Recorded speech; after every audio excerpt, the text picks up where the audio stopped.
समझदार व्यक्ति वही है जो मृत्यु आवे उसके पहले ही तैयारी करके रखे। कोई बहुत पुराना दाग लग गया हो और जब उस दाग को धुलना हो तो ये नहीं कि आप गए और नल में लगाया तुरंत धुल जाएगा, उस दाग को धुलने में थोड़ा टाइम लगता है। तो भगवान ने हमको ये दिव्य जो चादर दी है, ये मानव रूपी चादर दी है, और जब उसको लौटा करके दोगे तो क्या इसको दाग लगा करके दोगे? आप सोचो, अगर पड़ोसी से लेकर के आप आए हो कोई चीज और आप जब वापस करने जाओ तो उसको विक्षिप्त करके उसको तोड़ करके जब लौटाओगे तो पड़ोसी लेगा क्या?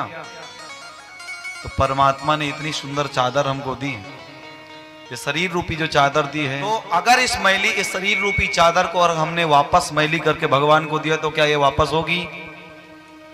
भगवान तो जब धुलने के पहले, अब जब वो मैली होगी चादर तो भगवान ही हमको कूट कूट करके साफ करेंगे, चिंता मत करो। जिसने जितनी गंदी करी है अपनी चादर उसकी उतनी मरम्मत होगी, इसमें कोई संशय नहीं है। शरीर माध्यम खलु सर्व साधनम, ये शरीर भगवान ने हमको दिया है कि जाकर के संसार में भजन पूजन करो और मुक्त हो जाओ, दोबारा ना हो। और अगर हमने इस देह को साध लिया, इस साधन को साध लिया, और कई बार क्या होता है कि हम इस शरीर को ही साध्य मान बैठते हैं। यात्रा करते हुए आपको मान लीजिए यहां से दिल्ली जाना है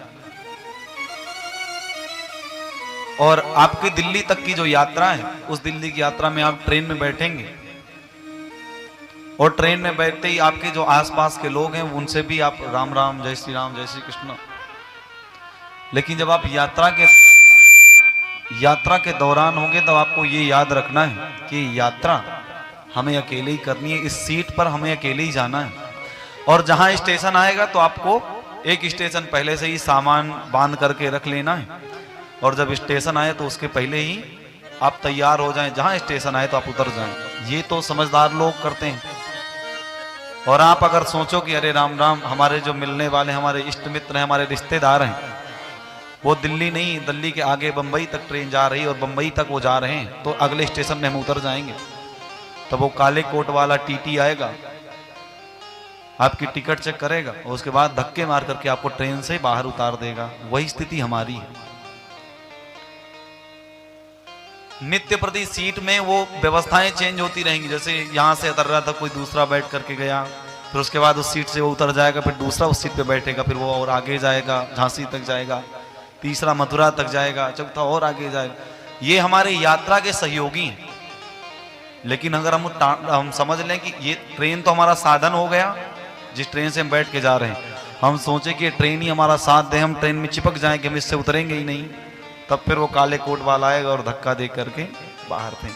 यही स्थिति हमारी है। शरीर हमको जो साधन मिला है, 6 लोगों का परिवार है, 6 सीटें मान लीजिए कंफर्म करके आप लेके आए, एक सीट में आप हैं, 5 आपके दादाजी गए तो बोले आपका विवाह हो गया, तब तक आपकी पत्नी आ गई, फिर 6 हो गए। बोले आपकी दादी जी गई, तब तक आपकी शादी के पश्चात आपको बेटा हो गया, तो फिर 6 हो गए। उसके बाद बोले कुछ दिन में और लोग भी जाएंगे, धीरे धीरे धीरे धीरे धीरे जो आपके आसपास के यात्री हैं वो सब उतरते जाएंगे, स्टेशन आता जाएगा उनका। अगले स्टेशन में दादाजी उतर गए, बोले इस स्टेशन में बेटा बैठ गया। अगले स्टेशन में दादी उतर गई, बोले दूसरा कोई आकर के बैठ गया, हमारा कोई अपना। लेकिन जब आपका स्टेशन आ जाएगा तो आपको भी उतरना पड़ेगा। जब आप नहीं उतरेंगे तो काले कोट वाला यम के दूत आएंगे और धक्का दे करके मार के नाक पास में बांधेंगे और बांध करके यमराज के सामने डाल देंगे। तो समझदार व्यक्ति वही है जो मृत्यु आवे उसके पहले ही तैयारी करके रखे।